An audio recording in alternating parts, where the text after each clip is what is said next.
Beth Heine here for BoardGameGeek at Gen Con 2019. I'm sitting down with Casey Macbeth and Max Salomonovich, and you guys have brought us, you're from Three-Head Monster. Correct. And you've brought us Beyond Humanity. Yes, Beyond Humanity Colonies. Thank you. No problem. And I think people are going to notice immediately from the get-go, there are lights. Yeah. There's blinking. Yeah, this is a really nice big leap forward in hybrid gaming.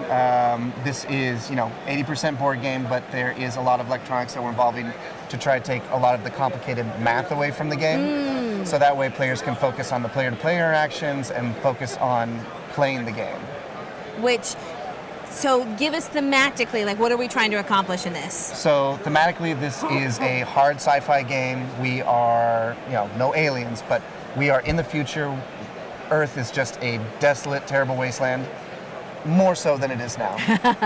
And we are trying to establish colonies on distant exoplanets. So you are one of a group of managers, along with your other players, and you are in charge of an Ark, which is a landing vessel with 3,000 colonists. And from there, you are trying to grow and expand and trying to become self-sufficient. So, in a sense, very thematic, like America breaking off from England. Yeah. So.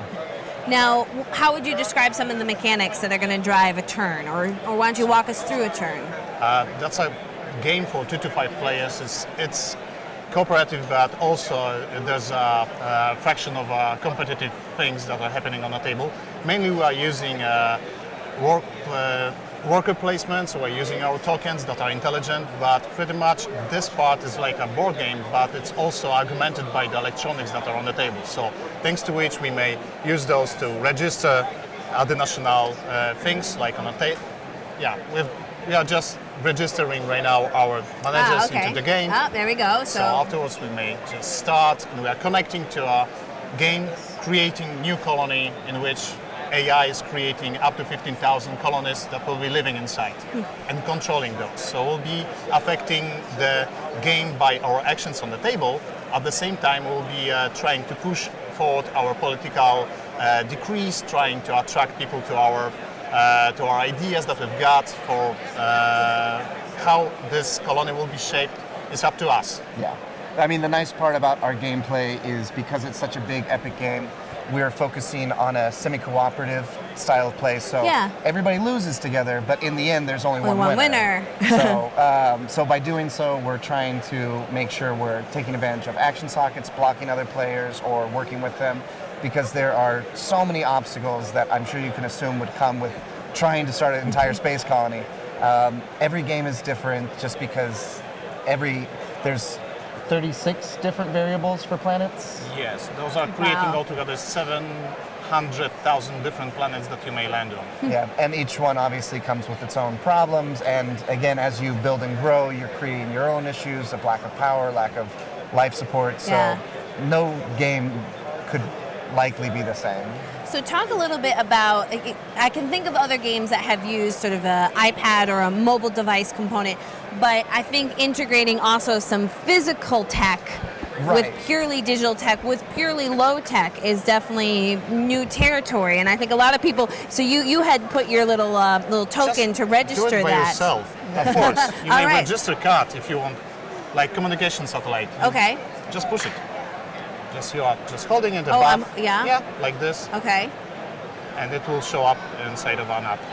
Yeah, and it's over here. So afterwards, you've got Vlad Pokorny, that's visionary. Next step is to register it with your token, player token. Just hold it above.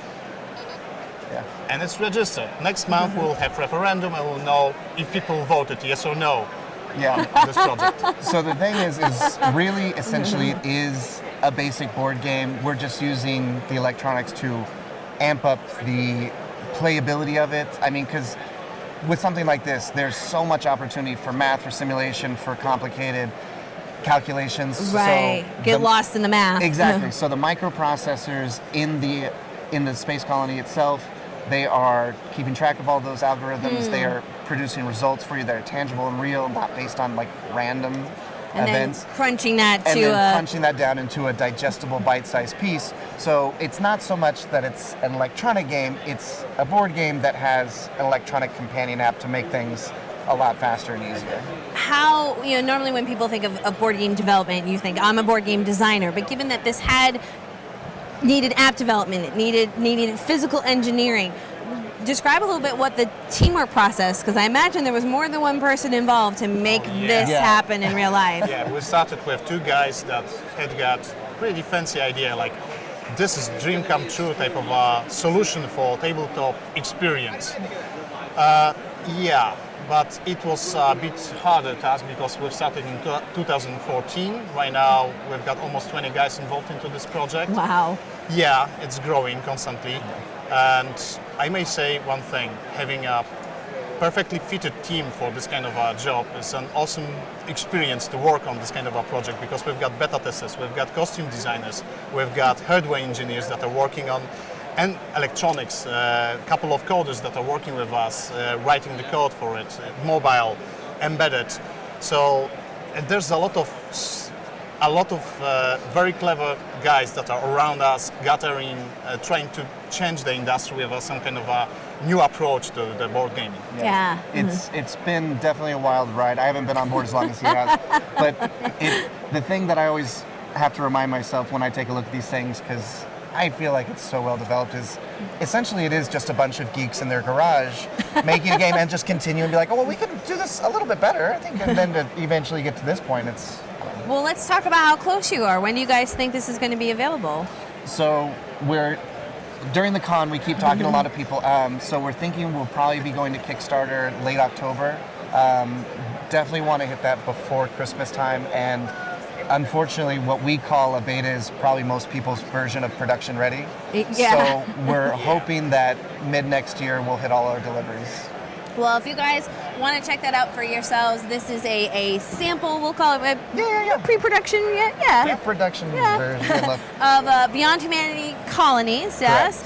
Casey and Max, thank you so much for letting us take a quick look, and stay tuned on Kickstarter. Yeah, thank you.